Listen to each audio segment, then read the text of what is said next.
Hello student, एक बार फिर आपका स्वागत है आपके अपने YouTube channel JMS coaching institute में।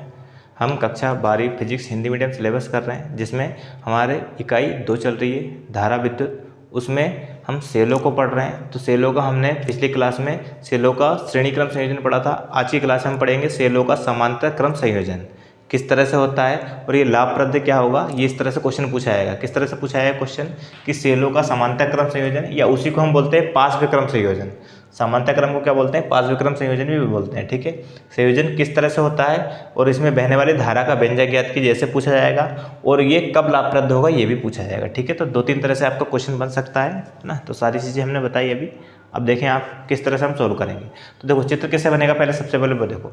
समांतर क्रम का मतलब होता है आपका कि जब जो भी चीज़ें जुड़ी हैं समांतर, मतलब सेल की बात करें तो सेल की बात करें तो सेल होगा कितने सेल, कम से कम 2 सेल होने चाहिए। 2 से ज़्यादा कितने हो सकते हैं, लेकिन 2 से कम नहीं होने चाहिए। ठीक है, 2 या 2 से अधिक सेलों को अगर हम कौन से क्रम में जोड़े, समांतर क्रम मतलब 2 बिंदुओं के बीच। देखो आप, ये पहला सेल, ये दूसरा है, तीसरा, तीनों सेल है आपके, और वो कौन से कितने बिंदुओं के बीच जुड़े हुए हैं? 2, ए और बी के बीच। देखो सारा सबका कनेक्शन ए और बी के बीच में है, तो इसे बोलते हैं आपका समांतर क्रम या पार्श्व क्रम संयोजन। ठीक है ना। आपका पहला सेल का विद्युत भागफल ई, दूसरे का भी ई, तीसरे का भी। सबका आंतरिक प्रतिरोध कितना है? आपका आर है। बाहरी प्रतिरोध कितना है? कैपिटल आर है। विभवांतर कितना है? वी है। और बहने वाली धारा क्या है? आई है। ठीक है, तो वही हमने यहाँ थोड़ा सा लिखा है कि सेलों का समांतर क्रम संयोजन है। माना एन सेलों को कौन से क्रम में? समांतर क्रम में जोड़ा गया है। प्रत्येक सेल का विद्युत भागफल कितना है? ई है। और आंतरिक प्रतिरोध कितना है? आर है। ठीक है ना। तो ध्यान देना, हमने पीछे भी पढ़ा था, समांतर क्रम संयोजन पढ़ा था, सेल प्रतिरोधों का भी पढ़ा था, और पीछे हमने उसके पहले पढ़ा था संधारित्रों का।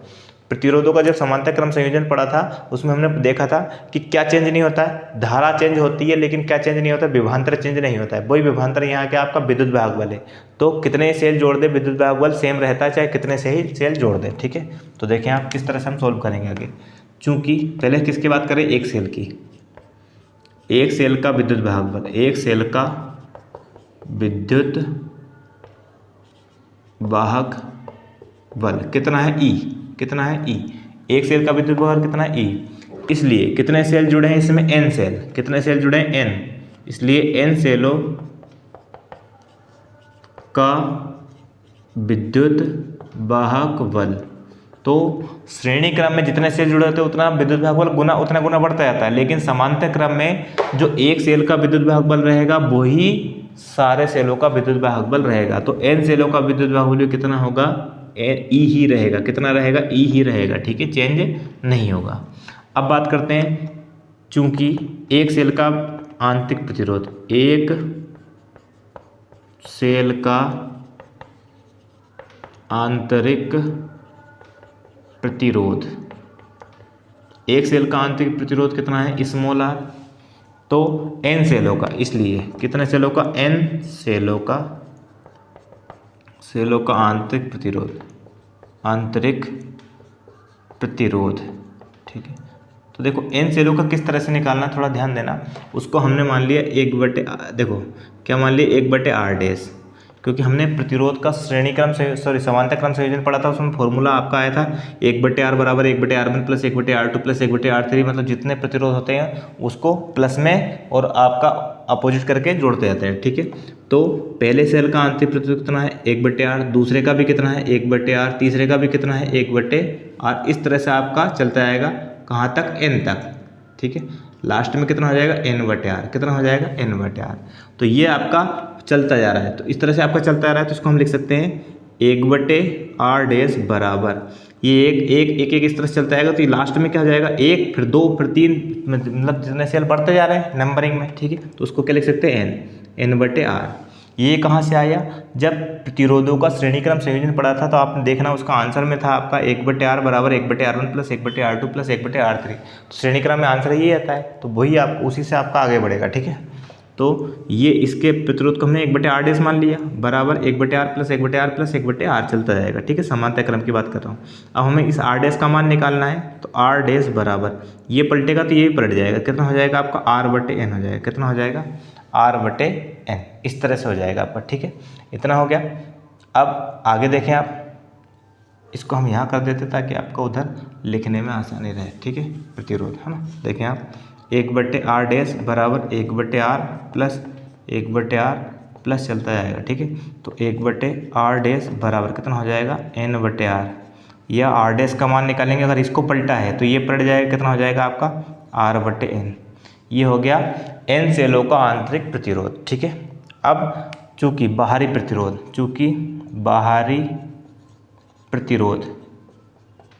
कितना है आपका, कैपिटल R है, तो कुल प्रतिरोध कितना हो जाएगा, है ना, वो देखें आप, कुल प्रतिरोध जो बाहरी प्रतिरोध है कैपिटल R प्लस आंतरिक प्रतिरोध कितना है N सेलों का R/N, कितना है R/N, ये आपका प्लस हो जाएगा। चाहे तो इसका एलसीएम ले सकते हैं, तो N एलसीएम आएगा, इसका गुणा इधर तो NR कैपिटल R और प्लस स्मॉल r। ठीक है, तो कुल प्रतिरोध कितना हो गया वो इधर लिख देते हैं, कुल प्रतिरोध बराबर कितना हो गया आपका NR प्लस स्मॉल r/N। ठीक है, N, ये आपका कुल प्रतिरोध हो गया। ठीक है, अब बहने वाली धारा हमें पता है क्या होती है, I। तो देखें आप, यदि परिपथ में बहने वाली धारा I, बहने वाली धारा क्या है I हो, तो फॉर्मूला हमने पढ़ा था। ठीक है, आप डायरेक्ट फॉर्मूले में सूत्र मान रख रहे हैं। फॉर्मूला क्या होता है, विद्युत धारा बराबर कुल विद्युत भागफल। कुल विद्युत भागफल कितना है, देखो एक सेल का E और N सेलों का भी कितना है E है, तो E बटे कितना आता है, कुल प्रतिरोध आता है नीचे, कुल प्रतिरोध कितना है, ये आपका कितना NR प्लस स्मॉल r/N। ये तीसरा बटे ऊपर चला जाएगा, तो I बराबर विद्युत धारा का फॉर्मूला क्या जाएगा आपका NE, ये N ऊपर चला गया तो NE बटे स्मॉल में N capital R plus small r।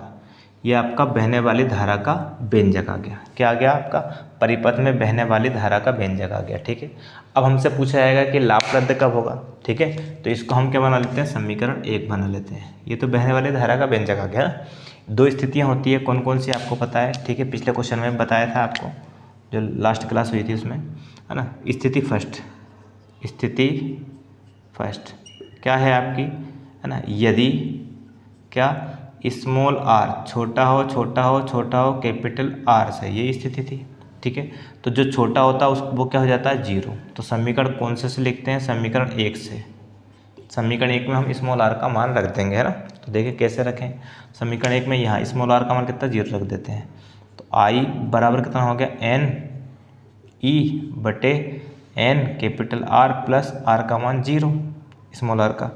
I बराबर कितना हो गया, NE बटे NR, N से N कैंसिल, तो I बराबर कितना हो गया आपका E बटे R, या I बराबर कितना हो गया, E बटे R का मतलब होता है एक सेल से प्रवाहित धारा। क्या होता है, एक सेल से प्रवाहित धारा, मतलब आपका कि अगर हम आंतरिक प्रतिरोध को कम रखते हैं बाहरी प्रतिरोध से, तो हमें कितने ही सेल जोड़ लें, हम कितने ही सेल जोड़ लें इसमें समानता क्रम में हमें कितनी धारा प्राप्त होगी, एक सेल के बराबर। जो एक सेल में धारा होगी वही टोटल सेलों की भी धारा उतनी ही रहेगी। कब, जब आंतरिक प्रतिरोध छोटा है बाहरी प्रतिरोध से। दूसरी कंडीशन देखते हैं अपन। ठीक है, दूसरी कंडीशन क्या थी आपकी, स्थिति सेकंड, यदि क्या कैपिटल R छोटा है, कैपिटल R मतलब बाहरी प्रतिरोध छोटा है किससे, आंतरिक प्रतिरोध से। तो जो छोटा है वो 0 हो जाएगा, तब क्या हो जाएगा, R बराबर कितना, 0, कैपिटल R बराबर कितना हो जाएगा, 0। तो वापस समीकरण कौन से मान रखें अपन, 1 से, है ना। समीकरण 1 से, समीकरण 1 में अगर कैपिटल R का मान 0 रखते हैं तो I बराबर कितना हो गया, NE बटे N into 0 plus R small. I बराबर, ये तो पूरा 0 हो गया, तो ऊपर बचा NE और नीचे कितना बचा, स्मॉल r। तो I बराबर N इंटू ये E बटे R है। E बटे R का मतलब होता है विद्युत भागफल बटे प्रतिरोध, मतलब होता है सेल से प्रवाहित धारा। कितने सेल से, एक सेल से। ठीक है, तो ये आपका हो गया N इंटू एक सेल से प्रवाहित धारा, एक सेल से प्रवाहित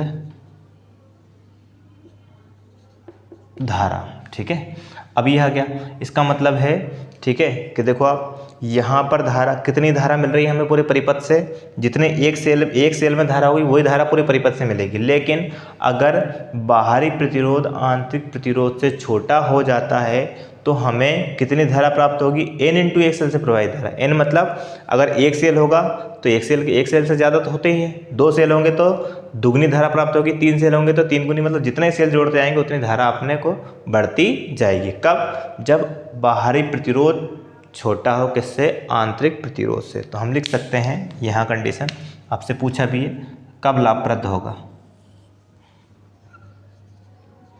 अतः समांतर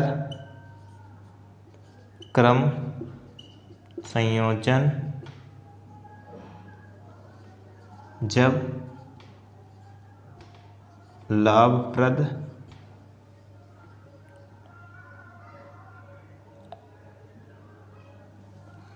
तब लाभप्रद होगा जब क्या, जो बाहरी प्रतिरोध है वो छोटा हो किससे, इस आंतरिक प्रतिरोध से। तो ये आपका क्या होगा, लाभप्रद होगा। ठीक है, इस तरह से हमने आज को क्वेश्चन में किया समांतर क्रम संयोजन। फिर से थोड़ा सा एक देख लें कि n सेलों को हमने समांतर क्रम में जोड़ा है, प्रत्येक सेल का विद्युत भागबल E और आंतरिक प्रतिरोध कितना है, R है। ठीक है, तो जितना एक सेल का विद्युत भागबल कितना है, E है, तो जितने सेल जोड़ेंगे विद्युत भागबल, कभी भी समांतर क्रम में विद्युत भागबल और वही पीछे हमने पढ़ा था विभवांतर, कभी चेंज नहीं होता है। ठीक है, तो E ही रहेगा। फिर एक सेल का आंतरिक प्रतिरोध कितना है, R है, तो n सेलों का आंतरिक प्रतिरोध, तो एक से ज़्यादा अगर सेल जोड़ते हैं तो आंतरिक प्रतिरोध के लिए फॉर्मूला हमने प्रतिरोध का व्यंजक पढ़ा था, प्रतिरोधों का समांतर क्रम संयोजन। उसमें हमने पढ़ा था कि कुल प्रतिरोध कितना होता है, 1/r बराबर 1/r1 plus 1/r2 plus 1/r3, जितने प्रतिरोध जोड़ते जाते हैं। ठीक है, तो कुल प्रतिरोध को हमने माना r डैश, तो 1/r डैश बराबर 1/r प्लस 1/r, क्योंकि सब जगह प्रतिरोध कितना है, r ही है। ये कितने, 1 2 3 4 इस तरह से, एक फिर दूसरे में भी एक, फिर तीसरे में भी एक, तो जुड़ता जाएगा। तो क्या हो गया, n बाय आर। हमें r डैश का मान निकाला, तो इसको पलटेंगे तो ये पलट जाएगा, तो r/n हो जाएगा। बाहरी प्रतिरोध कितना है, कैपिटल R है, तो कुल प्रतिरोध कितना हो जाएगा आपका, R प्लस ये बाहरी और आंतरिक प्रतिरोध को जोड़ देंगे। ठीक है, एलसीएम लिया, n एलसीएम आया, इसका मल्टीप्लाई इधर इसका इधर, तो ये इतना आ गया आपका, इसको हमने यहाँ लिख दिया। ठीक है, बहने वाली धारा कितनी I है, तब फॉर्मूला होता है बहने वाली धारा बराबर कुल विद्युत भागबल बटे कुल प्रतिरोध। कुल विद्युत भागबल कितना है, E है, और कुल प्रतिरोध कितना है, ये।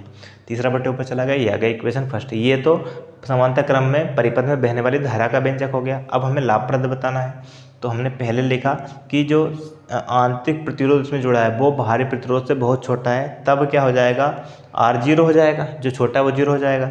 0 हो जाएगा तो स्मॉल r 0 हो जाएगा, तो ये 0 हो गया, तो यहाँ आपका ये बचा, n से n कैंसिल हो गया, तो कितना बचा, E/r, मतलब एक सेल के बराबर धारा प्राप्त होती है। ठीक है, फिर अगर बाहरी प्रतिरोध छोटा है किससे, आंतरिक प्रतिरोध से, तो बाहरी प्रतिरोध कितना हो जाएगा, 0। तो इसी समीकरण में यहाँ इसका मान 0 रखेंगे, तो ये 0 हो गया, तो हमें प्राप्त हो रहा है n इंटू E/r। E/r मतलब विद्युत भागबल बटे प्रतिरोध, मतलब बहने वाली धारा। n इंटू इसका मतलब हो रहा है एक सेल से प्रवाहित धारा, तो n का मल्टीप्लाई हो रहा है, मतलब जितने सेल जोड़ते आएंगे धारा उतने गुना बढ़ती जाएगी। इस तरह से हमने पूरा है आपका समांतर क्रम संयोजन किया। अगली क्लास में सेलों का मिश्रित क्रम संयोजन हम करेंगे।